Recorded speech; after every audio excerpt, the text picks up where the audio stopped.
Welcome to this week's episode of the We Believe series on the People Chronicles. I'm Alexi Posner from the Reading Royals, joined by Drew Bell, our president. Thanks, Drew, for being here. Thanks for having me, Alexi. Appreciate it. I am very excited to recap this amazing season that we've had. We've had so many highlights. What was your favorite moment so far this season? That's a really good question. I think it's hard to really look back and pick one shining moment out there. I think overall, my best experience this year is the new partnerships we made with a lot of great organizations. We were able to include some organizations like the Greater Reading Food Bank to another level. We brought in Opportunity House and Family Promise this year for Shelter Night, which was a lot of fun this year. We brought in an animal shelter with the Humane Society, which was a lot of fun. I think it's probably a culmination of a lot of things, forging a lot of new relationships. Yeah. It's been a really good time. Absolutely. This year was, it was my first year with the Royals. It was huge, though. Our Pink in the Rink sold out. That energy when the entire stadium went dark and we all had our little flashlights to light up and represent all of the cancer survivors and those that had lost their lives to cancer. That was a huge moment. Our Autism Awareness Night, the list goes on and on of incredible moments. We took a lot of things to another level this year. We had two sellouts, on two key community series nights this year.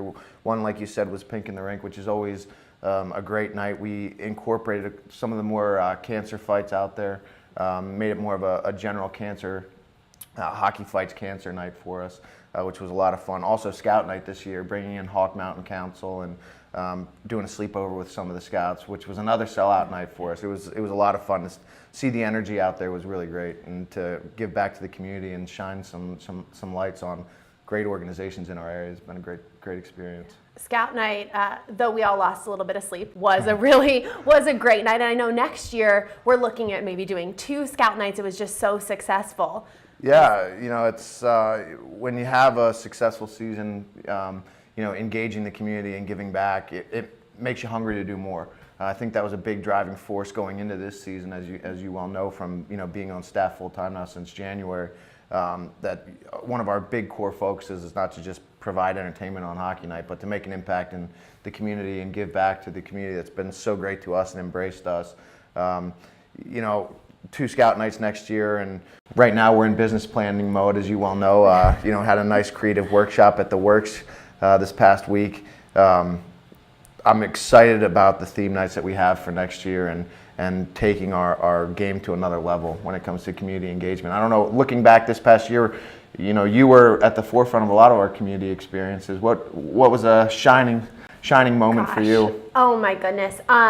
Getting the guys out in the community, that was amazing. We had 65 player appearances this year. This team cared about this community, cared about Reading, cared about Berks County, and wanted to get out there. We went and saw 15 different schools. We went on numerous assemblies. Adam Morrison, who was our goalie, he dedicated his time to going and playing with kids at the Boys and Girls Club. He still takes his off days and hangs out there. So just was an amazing group of guys that really wanted to get out in the community and cared. So that was probably my favorite thing. It was awesome. You brought up the schools. I think, looking back on it, one of my real favorite experiences from this year was the Battle of the Badges, our annual fire versus police night, and the coloring contest that we incorporated with I believe it was 4th graders, in the Reading school districts, all the 4th grade classes, the coloring contest they did, and engaging them and encouraging them to color in a scene of police and firemen helping their community. And they were good colors. We brought a lot of them out too. A lot of them came out. The competition was fierce, and to see how the community really rallied and engaged, and the voting that we did through social media, was exciting to see just how interested these kids and these families were in celebrating the police and fire departments. That's a great point.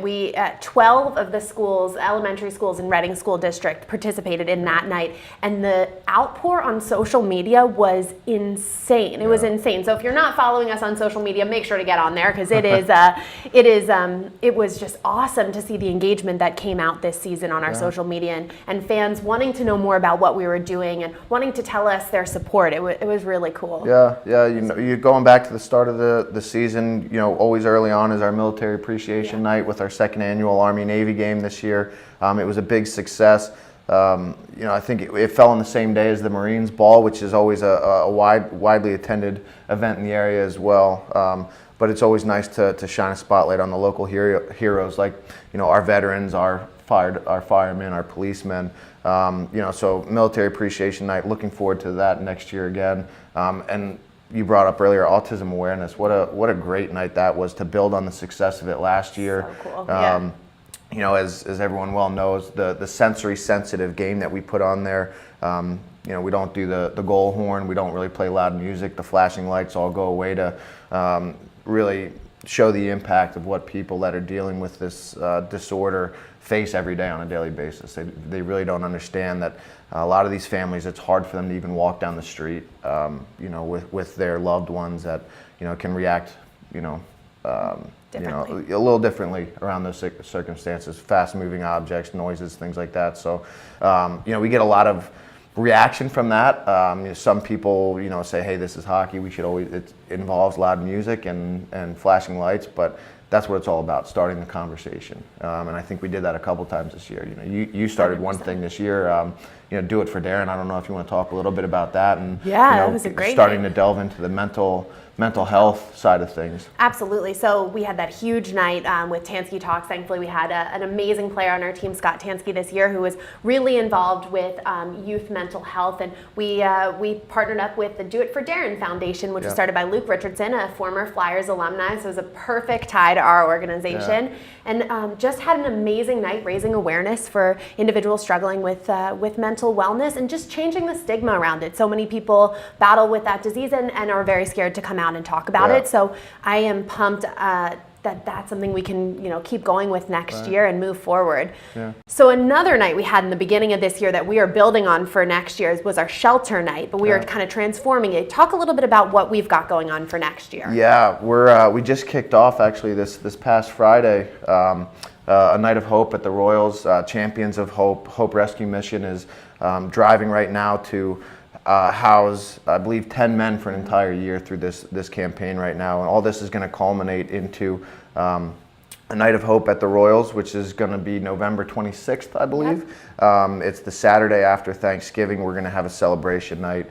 We'll be raising money for Hope Rescue Mission, not just for these men in this campaign. The Royals have signed up as one of the teams that is going to try to put a man through Hope Rescue Mission for an entire year. But we'll also have other charity raising events leading up to the game for their general capital campaign. So we're really excited to be partnering with them. It's a great organization. I had the privilege of going over there, meeting with some of the men at the rescue mission a little over a month ago. They've got great guys in the organization leading it, great men. Dr. Smith is an exceptional character, a great leader in the community, and anything we can do to help that, we're all in. Royals have a team in the campaign, and we're excited to see where we can go with it. Yeah, this is my third professional organization that I've been with, and something that I'm so blown away with by the Royals, and the whole staff genuinely wants to get behind the community here and get involved with charities in the community. And the passion I feel like the staff has for Hope Rescue Mission, for